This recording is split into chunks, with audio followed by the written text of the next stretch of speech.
여러분 안녕하십니까? 국내 주식 투자 전성시대가 다시 한번 찾아왔습니다. 코스피가 3년 6개월 만에 3,000포인트를 다시 돌파했습니다. 중동 정세 불안 등 대외적 악재에도 불구하고 닷새째 오름세를 이어가면서 재도약했습니다. 오세영 기자. 네, 오서영입니다. 이번 주 내내 될 듯 말 듯 했는데 결국 코스피가 3천 시대가 다시 열렸군요. 네, 코스피는 닷새 연속 올라 3년 6개월 만에 3천선 위로 올라섰습니다. 전장보다 1.48% 오른 3,021.84의 장을 마쳤는데요. 오늘 지수는 상승 출발에 보합권에 등락을 하다가 오름폭을 키워 오전 10시 45분쯤 3천선을 돌파했습니다.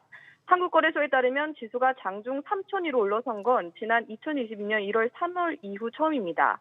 마감가로는 지난 2021년 12월 28일 이후 3년 6개월 만에 3,000선에서 장을 마쳤습니다. 코스닥 지수는 전장보다 1.15% 오른 791.53의 거래를 마쳤는데요. 시가총액 역시 역대 최대치를 다시 썼죠. 그렇습니다. 한국거래소에 따르면 오늘 코스피 시가총액은 2,472조 원으로 역대 최고 수치로 집계됐습니다.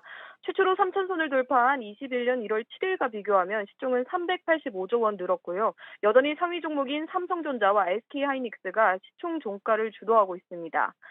장 마감 이후 현재 넥스트레이드 애프터마켓에서는 5시 35분 기준 한국거래소 종가 대비 0.02% 소폭 하락한 채로 거래 중인데요. 삼성전자와 SK하이닉스 모두 상승세를 보이고 있고요. 두산에너빌리티, 현대건설, 하나시스템 등이 하락 중입니다. 달러원 환율은 전날보다 14원 내린 종가보다는 3원 정도 오른 1,368원 선에서 거래되고 있습니다. SBS 비즈 오서영입니다. 네, 이렇게 코스피 3천 시대가 다시 열렸는데 이 과정에서는 우여곡절이 끊이지 않았습니다. 국내 증시가 한 단계 더 도약할 수 있을 것이라는 낙관론이 이어지는 가운데 앞으로는 어떻게 될지 이 내용은 엄하은 기자와 좀 더 자세히 알아보겠습니다. 자, 엄 기자, 중동 사태 위기감이 우리 코스피에는 별 영향을 미치지 않은 거죠?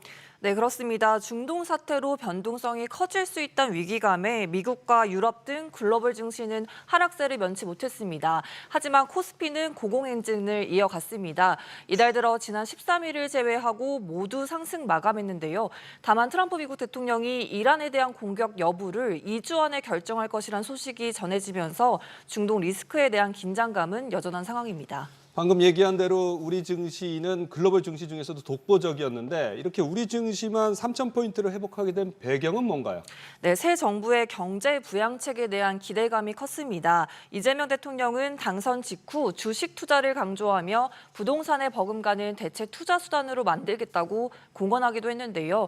상법 개정, 배당소득 분리과세 등 증시 부양책에 코스피가 움직인 겁니다. 또 대규모 추경에 더해 지역화폐, 소비 쿠폰 등 정부 정책이 유동성 증가로 이어지면서 결국 주식시장이 활성화할 것이란 기대감도 한몫했는데요. 전날 국무회의에서 경기 부양책으로 지역화폐 지원 등을 늘리겠다고 밝혔는데 예산만 30조 원 규모입니다. 최근 들어서는 서학개미들도 많이 돌아왔는데 특히 외국인 투자자들이 1등 공신이죠. 네, 지난해 8월부터 올해 4월까지 이어진 이른바 셀코리아 행렬이 끊겼습니다. 오늘도 외국인 투자자는 코스피가 3,000포인트를 넘어서자 매수세로 돌아서며 5천억 원 넘게 사들였습니다. 개인 투자자 투심에도 불이 붙으면서 주식을 사겠다고 대기 중인 금액인 개인 고객 예탁금이 65조 원을 넘어섰습니다. 동학개미 운동이 일었던 코로나 사태 이후 최대치입니다. 이재명 대통령 5,000포인트 시대도 공언한 바 있는데 이런 허니문 랠리 언제까지 이어질까요? 증권가에선 향후 3,300에서 3,400까지 오를 수 있는 여력이 있다는 관측이 나옵니다. 하반기에 원화 가치가 오를 수 있고 새 정부의 내수 부양책까지 더해지면서 내수가 살아날 수 있다는 이유에서인데요. 상법 개정까지 속도 있게 추진된다면 향후 수년 내에 코스피 4,000 돌파가 가능할 것이란 전망도 나옵니다. 다만 5,000포인트를 넘어설지 확신하긴 이르다는 게 중론입니다. 무엇보다 국내 증시 시장에 대한 신뢰 회복을 위해선 결국 기업 실적이 뒷받침돼야 한다는 지적도 나옵니다. 네, 엄하은 기자 수고했습니다. 올해 금 가격도 크게 뛰었습니다. 그러자 최근에 대형 자산 운용사들도 금을 기초로 한 기초 자산으로 한 이 상장지수 펀드 ETF를 잇따라 출시를 했고 고객 유치를 위한 수수료 낮추기 경쟁이 가열됐습니다. 하지만 이렇게 경쟁이 치열하지 않고 독점적 지위를 갖고 있는 다른 ETF 상품에서는 과도하게 수수료를 받고 있어서 구설수에 올랐습니다. 이 내용은 신다미 기자가 전해드립니다. 지난 17일 삼성자산운용과 신한자산운용은 국제금현물을 기초자산으로 둔 ETF를 내놨습니다. 이어 다음 주에는 미래에셋자산운용이 국내 금을 기초자산으로 하는 ETF 상품을 출시합니다. 2년 반 이상 급증세를 나타내다 보니까 사고 팔고 할 때는 부가세가 부과가 되는데 ETF나 이런 다른 금융자산으로서 투자를 하게 되면 부가세가 붙지 않는 것도 꽤 큰 이익이라고 볼 수 있죠.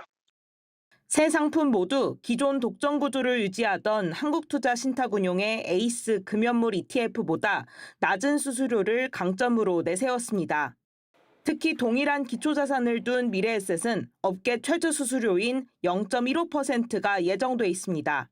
투자자의 선택지가 확대되고 경쟁을 통해 수수료가 낮아진다는 점은 긍정적으로 볼 수 있지만 반대로 경쟁이 적은 상품에선 높은 수수료를 부과할 수 있다는 우려가 나옵니다. 실제로 국내에서 유일하게 구리 현물을 기초자산으로 하는 미래에셋의 ETF 수수료는 0.83%로 실제 매매 중개 수수료까지 더하면 투자자가 부담하는 총 보수는 1%가 넘습니다. 과점적인 시작이 된다라고 하면은 중소형사들이 시장에서 퇴출된 이후가 문제가 되겠죠. 경쟁자가 줄어들게 되면 그 이후에 이제 과점 시장에서 다시 수가 오를 수가 있기 때문에 이어지는 출혈 경쟁으로 자산운용사의 재살 깎아먹기가 심화되고 있다는 지적입니다. SBS 비즈 신다입니다.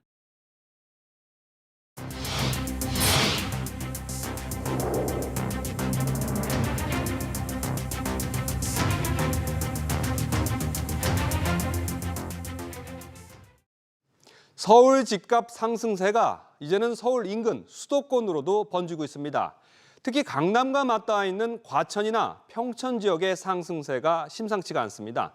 내년 서울 아파트 입주 물량은 올해보다 40% 줄어들 것으로 예상되는데 그래서 지금 아니면 집을 못 살 것 같다는 패닉바잉 심리가 확산되면서 시장 과열 현상이 이어지고 있습니다. 최지수 기자입니다. 경기도 과천에서 대장주 아파트로 꼽히는 단지입니다.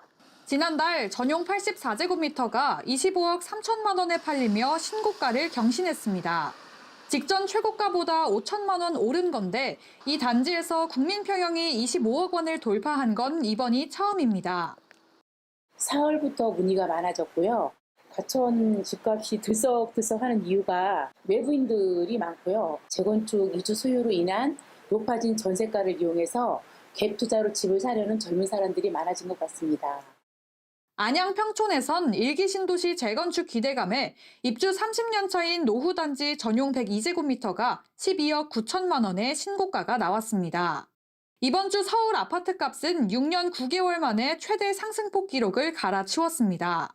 토어제의 실거주 규제를 피할 수 있는 경매 시장에선 서울 아파트의 경우 감정가보다 높은 가격에 낙찰되는 이례적인 현상도 벌어지고 있습니다. 아파트 가격 흐름이 불장이 되는 이유는 불안감 때문이거든요. 규제 카드까지도 나올 수는 있는데 내 집 마련 안 해야지라고 해서 포기하기보다는 또 다른 방법을 또 강구할 가능성이 높기 때문에 불장을 완전히 잠재우기는 역부족일 것 같습니다. 정부는 전세 대출에도 DSR을 적용하는 등 수요를 억제하는 규제책을 검토 중인 가운데 이르면 다음 달 주택 공급 대책도 발표할 계획입니다.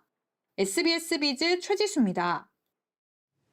이런 가운데 서울 한복판에서는 대규모 재개발 사업을 두고 두 거대 건설사가 맞붙었습니다. 이번 주말에 용산 정비창 전면 1구역 시공사가 선정되는데 포스코 ENC와 HDC 현대산업개발의 막판 홍보전이 치열합니다. 이 두 건설사가 자존심을 걸고 이번 사업 수주에 총력전을 펼치고 있는데 이렇게까지 총력을 기울이는 이유가 뭔지 유정현 기자가 취재했습니다. 옛 철도공사 정비창 부지와 맞닿은 용산 정비창 전면 1구역 재개발 사업을 두고 포스코 ENC와 HDC 현대산업개발이 수주전 막판 열을 올리고 있습니다. 두 회사는 이곳 용산의 한 건물 4층과 5층에 나란히 홍보관을 차리고 매일매일 하루 서너 차례 설명회를 진행하며 조합원 표심 잡기에 집중하고 있습니다. 용산 정비창 전면 제1구역은 용산역 1호선에서 한강 방향의 7만 2천 제곱미터 부지입니다. 아파트 770여 가구를 비롯해 오피스텔 890여 실의 상업 업무시설과 호텔 등이 들어설 예정입니다. 포스코 ENC는 세대수를 다소 줄인 대신 넓은 평수의 호수를 최대한 확보했다는 점과 단지 내 수직 정원 등을 강조하고 있습니다. HDC 현대산업개발은 용산역 지하공원 개발 사업권으로 용산역과 새 아파트를 직접 연결할 수 있다는 점을 들어 조합원 설득에 나섰습니다. 양사가 총력전을 벌이는 건 용산역 일대라는 지역이 갖는 상징성 때문입니다. 포스코는 프리미엄 브랜드 OTL을 용산 한복판에서 알릴 수 있는 기회로 보고 있습니다. HDC 현대산업개발은 용산역 아이파크몰은 물론이고 지하 개발 사업권까지 따낸 터라 이번 기회로 용산하면 현대산업개발이란 인식을 심겠다는 보관입니다. 업무지구로 개발될 수 있는 개발 환경에다가 한강변에 위치해 있고 GTX B노선, 1호선, 경의중앙선, 4호선 또 올라가면 삼각지역 6호선 이런 것들하고 보면 교통의 결절점 역할. 용산 정비창 전면 제1구역 재개발 조합은 이틀 뒤인 22일 조합원 441명의 투표로 시공사를 결정합니다. SBS 비즈 유정현입니다. 서울시가 바둑판처럼 땅을 쪼갠 뒤에 매매하는 식의 기획부동산을 막기 위한 장치를 마련합니다. 이 개발이 불가능한 녹지 지역은 일정한 기준을 정해놓고 분할을 금지할 것으로 보이는데 이 내용 박연신 기자 연결해서 알아보겠습니다. 박연신 기자, 그럼 현재 서울시의 택지 분할 기준은 어떻게 되나요?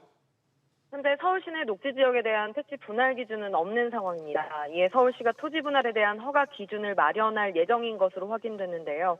개발이 불가한 녹지 지역 내 토지를 바둑판식이나 택지식으로 분할한 뒤 매매하는 등의 사례로 토지거래 피해자가 발생하는 것을 막기 위해 이 같은 허가 기준을 세우는 방안을 검토 중인 겁니다. 예를 들어 녹지 지역 내 임야 같은 개발이 안 되는 곳에 도로를 개설한다는 거짓 정보를 흘린 뒤 토지 분할을 한 후 매도를 하는 기획 부동산을 막겠다는 건데요. 서울시 관계자는 2010년대 중반 지방 부동산에서 자주 발생하던 사기 수법이라며 피해 사례가 발생하는 곳이 있는지 함께 확인할 것이라고 말했습니다. 그럼 이런 녹지 지역 이외에 다른 땅에도 이런 토지 분할 기준이 마련되는 건가요? 네, 도시를 구성하는 용도 지역은 주거 지역과 상업 지역, 공업 지역, 녹지 지역으로 나뉘는데요. 서울시는 녹지 지역 이외 다른 용도 지역에서도 이런 기획부동산 피해 사례가 발생하고 있는지 조사해본다는 방침입니다. 녹지 지역 외 다른 용도 지역에서도 기형적 분할이 일어나고 있는지 조사하고 필요하면 법 개정을 추진해 토지 분할 허가에 대한 기준을 마련하겠다는 계획인데요. 이를 위해 서울시는 개발이 불가한 토지 분할 현황 조사와 함께 토지 분할에 대한 개발 행위 허가 제도를 분석에 들어갈 예정입니다. SBS 비즈 박연신입니다. 기획재정부가 이재명 대통령의 핵심 공약 중 하나인 가족 친화적 세제 개편에 대해서 난색을 표한 것으로 확인됐습니다. 주요 다른 공약들도 세수 감소 등을 이유로 유보하거나 또는 방향을 틀었습니다. 이 때문에 앞서 진행된 국정기획위원회 업무 보고에서 강한 질타를 받게 된 겁니다. 먼저 지웅배 기자의 보도입니다. 이재명 대통령이 대선에서 내세운 조세 개편의 핵심은 감세를 통해 저출산에 대응하겠다는 전략입니다. 맞벌이 부부와 다자녀 가구의 세제 혜택을 집중하는 방식으로 가족 단위 중심의 과세 체계 전환이 골자입니다.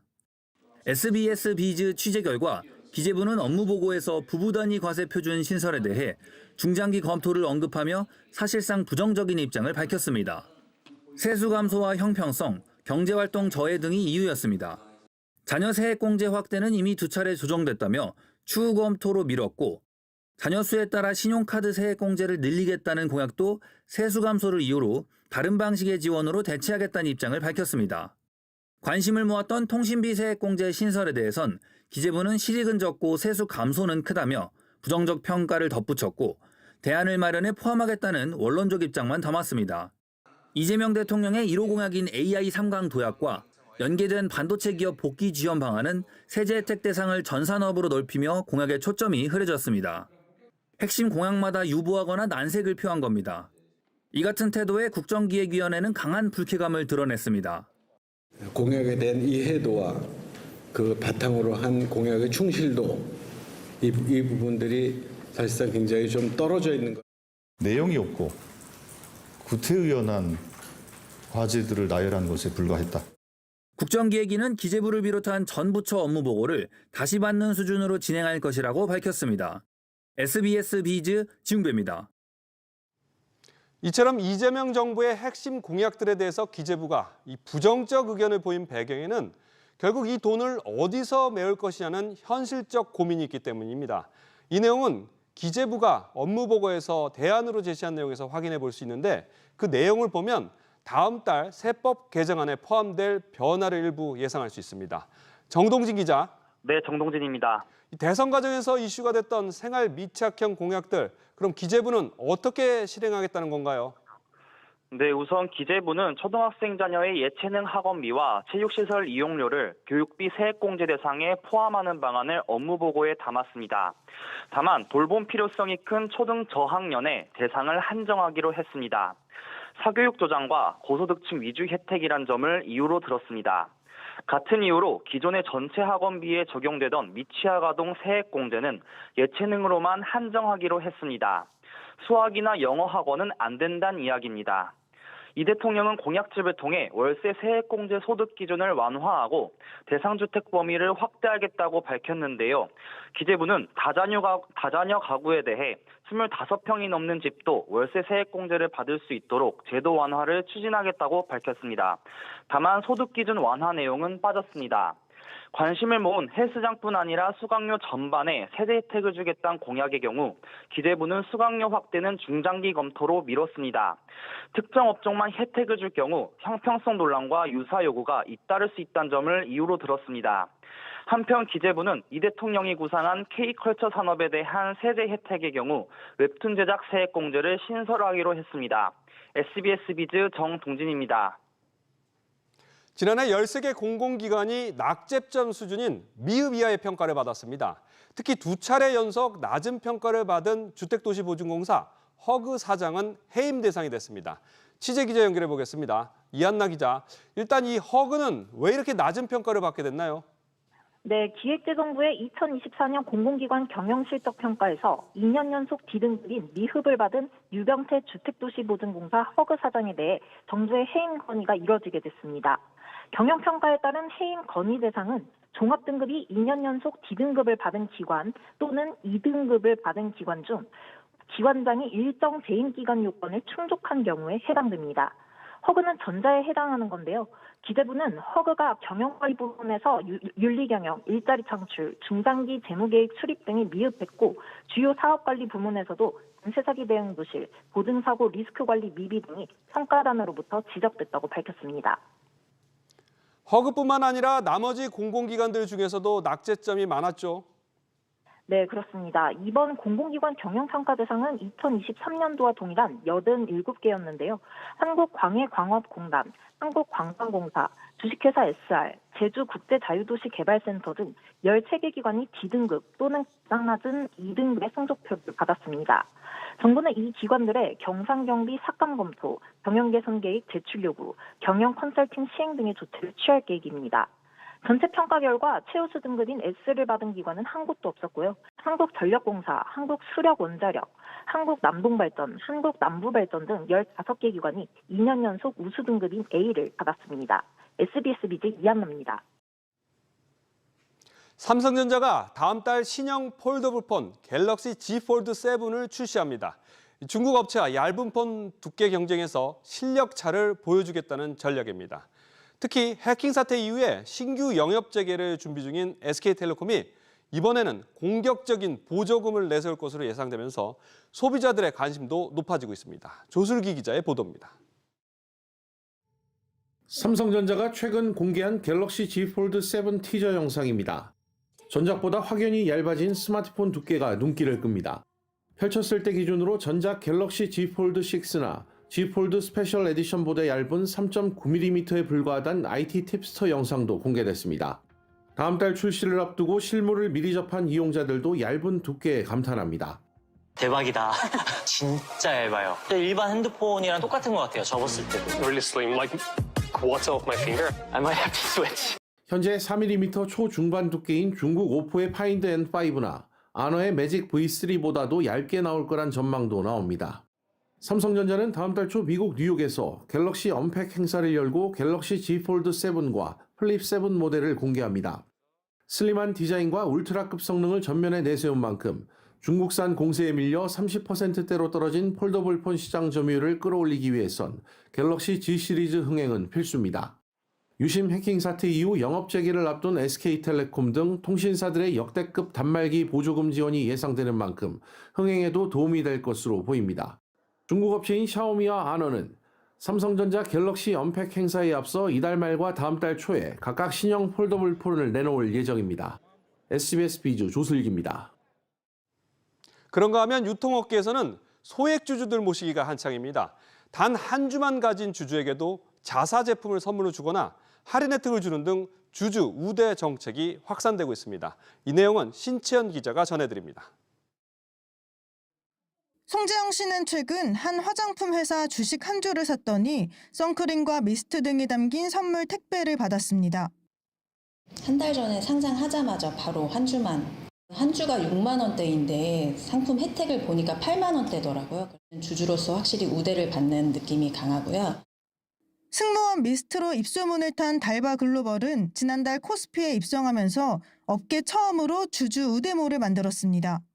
한 주라도 보유했다면 해당 증권사 앱을 타고 몰에 들어가 증정품 신청과 반값 이상 싸게 제품을 살 수도 있습니다. 감사의 마음을 담아 주주 환원을 실현하고 진정한 동행을 하고자 그런 작용들이 주가에 좀 영향이 있지 않았을까. 오뚜기 역시 주주 전용 앱을 만들어 카레와 라면 등 제품 할인권을 제공하고 있고 국악약품은 증권사 앱을 통해 자사 치약 등을 최대 60% 싸게 살 수 있는 주주 우대 서비스를 운영하고 있습니다. 주주와의 접점을 늘리고 일종의 배당을 선물로 주는 셈이잖아요. 주주한테 친화적인 정책을 쓰면서 주식에 대한 수요도 증가를 하면서 주가 또는 기업 가치가 오르는 효과가 생기는 거죠. 다만 주주 우대가 자리 잡은 일본에선 혜택만 누리고 주식을 팔아버리는 사례도 적지 않아 주식 보유 기간에 어느 정도 기준을 둬야 한다는 의견도 나옵니다. SBS 비즈 신채원입니다. 지난해부터 여러 기업들이 대형 위기에 빠지면서 기업 회생 절차를 밟는 유명 기업들이 많아졌습니다. 지난해 대규모 미정산 사태를 겪은 티몬이나 그리고 올해 들어서 신용등급 강등으로 갑작스러운 회생 신청에 나선 홈플러스 등이 대표적입니다. 이들 기업이 새 주인을 찾는 문제를 두고 병고점을 맞았습니다. 정대한 기자. 네, 정대한입니다. 자, 먼저 티몬의 경우는 올해 새벽 배송 업체인 오아시스가 인수하겠다고 나선 상황이었는데 이게 불발됐다고요? 네, 그렇습니다. 서울회생법원은 오후 3시부터 티몬의 관계인 집회를 열고 회생계획 안 심의와 결의를 진행했는데요. 티몬에 받을 돈이 있는 사람들을 모아서 회생계획에 동의하는지 묻는 절차인데 계획안이 가결되기 위해서는 회생 담보권자조에서 4분의 3 이상, 회생 채권자조에서 3분의 2 이상이 동의해야 합니다. 그런데 이 동의 요건을 채우지 못해 회생계획안이 부결됐습니다. 앞서 계획안에 따르면 오아시스 마켓은 116억 원을 투입해 티몬을 인수하고 이중 수수료 등을 제외한 약 102억 원을 채권 변제에 사용할 계획이었습니다. 다만 티몬 측 관리인이 계획안에 강제 인가를 요청하면서 법원이 오는 23일까지 강제 인가 여부를 결정하게 되는데요. 강제 인가가 이뤄지면 오아시스의 티몬 인수도 가능해질 전망입니다. 반면 홈플러스 같은 경우는 법원의 결정이 달랐다고요. 이 내용은 어떻게 됐습니까? 네, 서울회생법원은 채권자협의회와 법원관리위원회의 의견 조회를 거친 뒤 홈플러스의 인가 전 M&A 추진과 매각주관사 선정 허가를 결정했는데요.